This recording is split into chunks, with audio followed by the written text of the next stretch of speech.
Егер бәрі оңай болып көрінсе, бұл жұмысшының шеберлігі өте аз екенін және жұмыс оның түсінігінен тыс екенін анық дәлелдейді.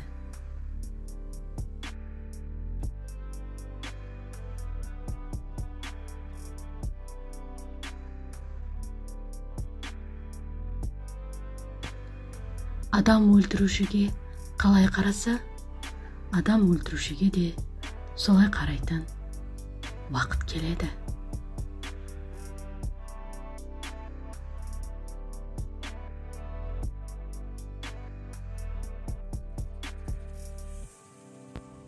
Рух өнер иесінің қолын жетелемеген жерде өнер жоқ. Ой қолмен бірге жұмыс істейтін жерде суретші болмайды.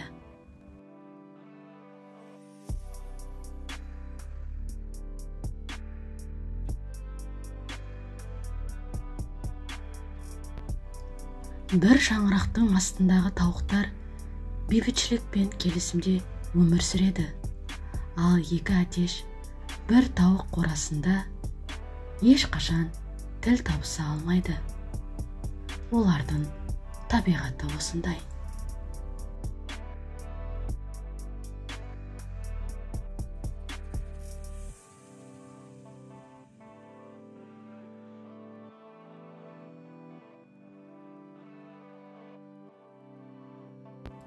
Табиғатта бәрі ақылмен ойластырылған және реттелген. Әркім өз ісімен айналысуы керек, және бұл даналықта өмірдің ең жоғарғы әділдігі.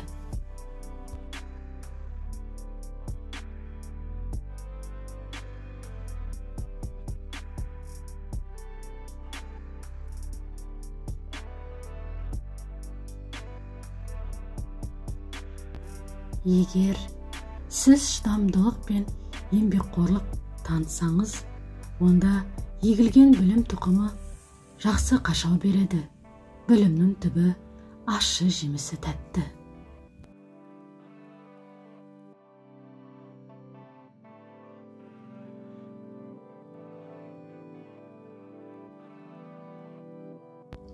Суретші басқалардың суреттерін шабыттандыратын болса, оның суреті мінсіз болады.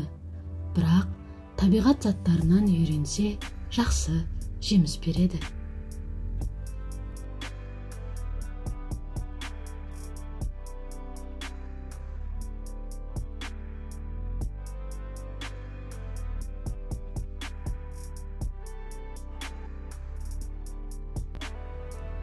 Ата-анамыздан біз ең үлкен және баға жетпес сыйлық өмірді алдық.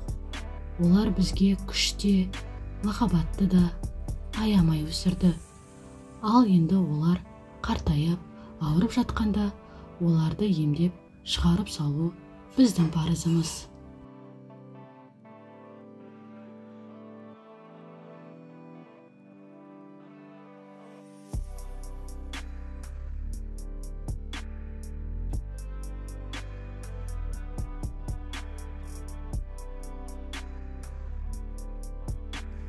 Кәріліктен келген зиянның да уақыты өте келеу, өтейтін нәрсені жастық шақта ал. Қарттықтың азығы даналық екенін түсініп, қарттықтың ассыз қалмау үшін жастықта әрекет етіңіз.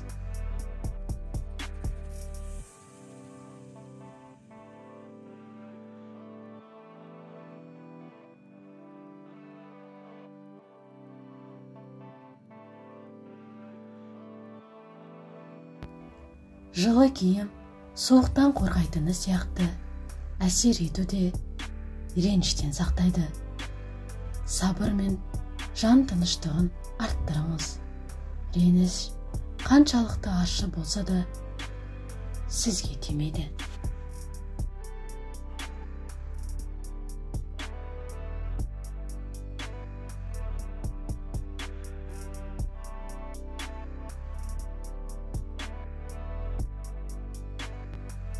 Кім жамандықты жазаламаса, оның орындалуына үлес қосады.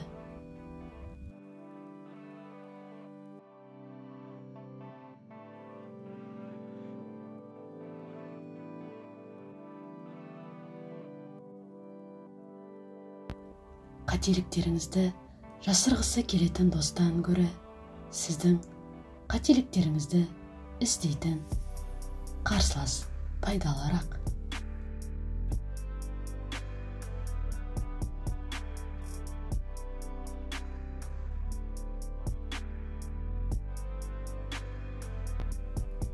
Табиғаттың бәріне қамқорлық жасағаны сонша, сіз барлық жерде үйренуге болатын нәрсені таба аласыз.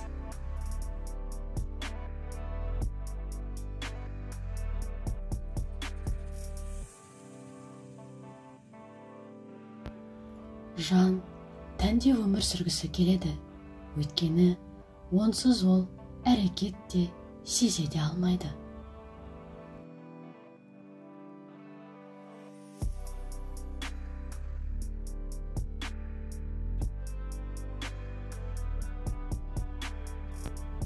Теңіз толқыны бәрін шашыратып жіберсе, көпке дейін құпияны сақтай аласыз ба?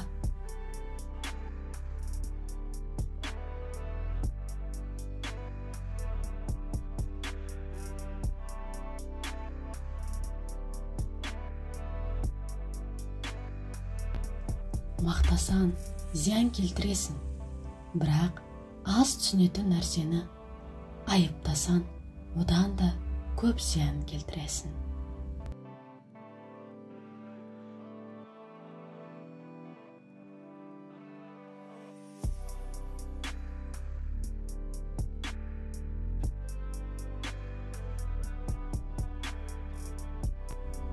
Жастық шақтың нұрлы сұлулығы оның кемелдігін шектен тыс және тым талғампаз әшекейлермен азайтады.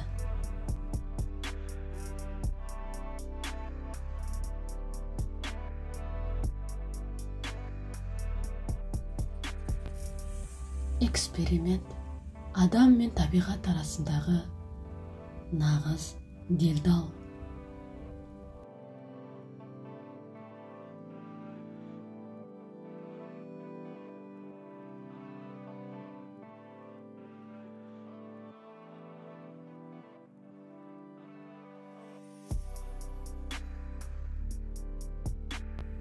Нышананы нан мен тамақтандырмаңыз, бірақ ол ақылға қонымды болсын.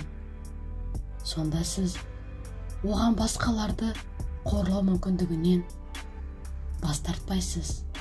Ол өзінің түкке тұрғысыздығына сылтау іздеуге әрқашан дайын.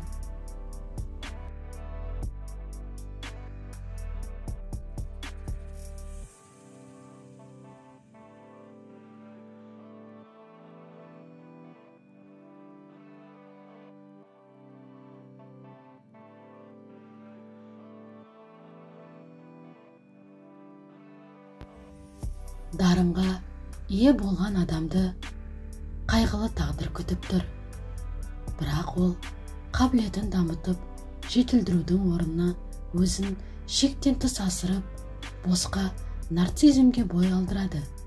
Мұндай адам бірте-бірте ақыл ойының анықтығы мен өткірлігінен айырылып, енжар, жалқау болып, надандық тотына батып, тәні мен жанын тоздырады.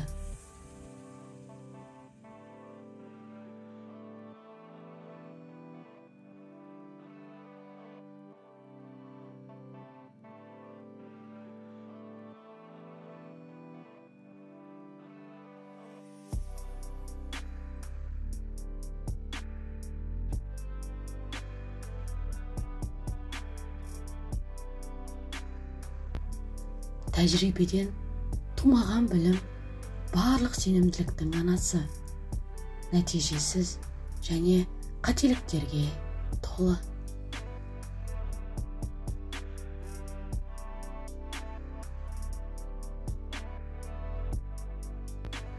Егер сіз жалғыз болсаңыз, онда сіз толығымен өзіңізге тиесілісіз.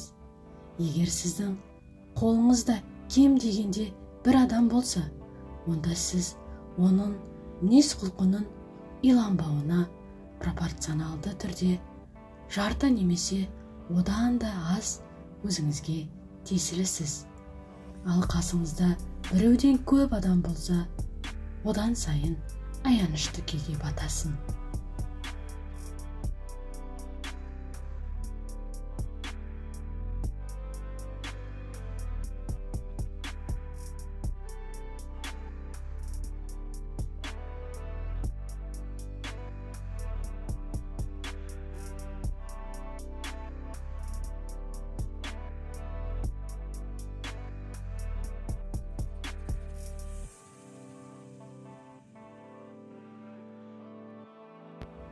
Жақсы күн ұйқыға тыныштық әкелетіні сияқты, жақсы өмір тыныш өлімге әкеледі.